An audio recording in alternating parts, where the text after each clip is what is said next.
महागणपती विघ्नेश्वराय वरदाय सुरप्रियाय लंबोदराय सकलाय जगद्विताय नागानाथ श्रुति यज्ञ विभूषिताय गौरी सुताय गणनाथ नमो नमस्ते।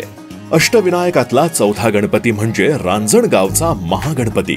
पुण्यापासून अवघ्या 50 किलोमीटर अंतरावर पुणे अहमदनगर रस्त्यावर शिरूर तालुक्यातील रांजणगाव येथे हे जागृत देवस्थान वसलं आहे।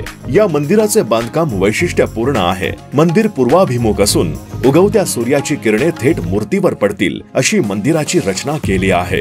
मंदिरातील मूर्ती पूर्वाभिमुख असून डाव्या सोंडेची मोठ्या कपाळाची व आसन मांडी घातलेली दृष्टीस पडते। मूर्ती अत्यंत मोहक असून दोन्ही बाजूला रिद्धी सिद्धी उभ्या आहेत। दरवाजापाशी जय विजय हे दोघे रक्षक पाहायला मिळतात। भगवान शंकर जेव्हा त्रिपुरासुर राक्षसाचा वध करण्यासाठी लढाईला जात होते तर त्यांना वारंवार पराभव होत होता। या पराभवाला यश मिळावं याच्यासाठी ते विचार करत होते। तेवढ्याच नारद मुनींनी त्यांना असे सांगितले की भगवान आपण गणेशाला असा वर दिलेला आहे की प्रथम तुझी पूजा केली जाईल व कुठलंही कार्य सफलतेस जाईल। त्यामुळे भगवान शंकराला ते आठवून भगवान शंकरांनी 12 वर्ष रांजणगाव गणपती येथे म्हणजे पूर्वीचे मणिपूर या ठिकाणी इथे येऊन 12 वर्ष तपश्चर्या केली।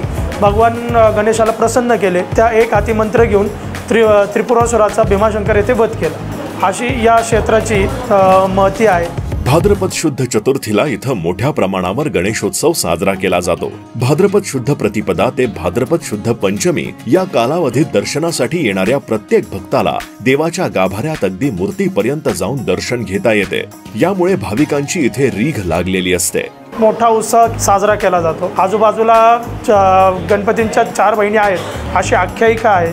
त्या 4 बहिणींना नेण्यासाठी भाद्रपद यात्रेमध्ये गणेशजी स्वतः जातात व तिथून स्वतः परत त्यांना पालखीमध्ये बसून घेऊन येतात व 6 महिने आपल्या इथं ते वास्तव्य करतात त्या गणेशजींच्या बहिणी। पेशवे काळात बांधण्यात आलेला सभामंडप आणि त्यावरचं नाजूक नक्षीकाम मंदिराच्या शोभेला भर घालतं। मंडपाचे छत कौलारू असले तरी आतलं प्रशस्त बांधकाम मन प्रसन्न करते। एवढेच नाही तर इथं मंदिराची पौराणिक कथा चित्र स्वरूपात रेखाटण्यात आली आहे। बाजूला ओरी ज्या आहेत त्या सरदार होळकरांनी आपल्याला बांधून दिल्या आहे आणि मंदिराचा जीर्णोद्धार हा माधवराव पेशव्यांनी इथे केलेला आहे। त्यानंतर समोरचा जो सभामंडप आहे मंदिराच्या बाहेरचा तर तो सभामंडप सरदार किबे यांनी बांधून दिलेला आहे। तिन्ही उत्सवांसाठी रांजणगाव मध्ये भक्तांची मोठी गर्दी होते। आलेल्या भक्तांची गैरसोय होऊ नये म्हणून इथं प्रशस्त दर्शन रांग तयार करण्यात आली आहे। मंदिराच्या मागील बाजूस भक्तांच्या मुक्कामासाठी भक्त भवनाची देखील सोय करण्यात आली आहे। तसेच इथं 2 वेळा अन्नदान देखील केले जाते। यामुळे येथे आलेल्या भाविकांची मोठी सोय होते। महागणपती देवस्थान ट्रस्ट मध्ये अनेक असे धार्मिक कार्यक्रम या वर्षभरात होत असतात। त्यामध्ये संकष्टी चतुर्थी दरम्यान आपण आतर सकाळी 6:30 ते 7 दरम्यान अथर्वशीर्ष पठण असेल, ज्येष्ठीचा एक 6 महिन्याचा ज्येष्ठी हा कार्यक्रम असेल। तसेच या ठिकाणी येणाऱ्या भाविकांना सुसज्ज असं भक्त निवासची सुविधा आपण या ठिकाणी केलेली आहे। तर त्यांना राहण्याची उत्तम अशी व्यवस्था या देवस्थान ट्रस्टच्या माध्यमातून केली आहे।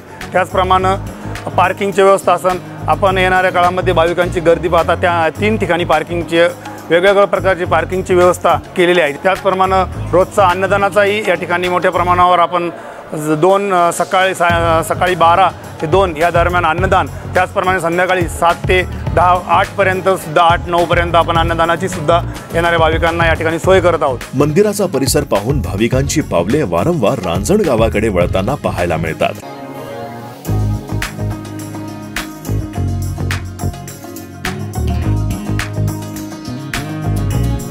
व्हिडिओ जर्नलिस्ट रोशन काकडेसह संकेत गांजवे, रांजणगाव, पुणे।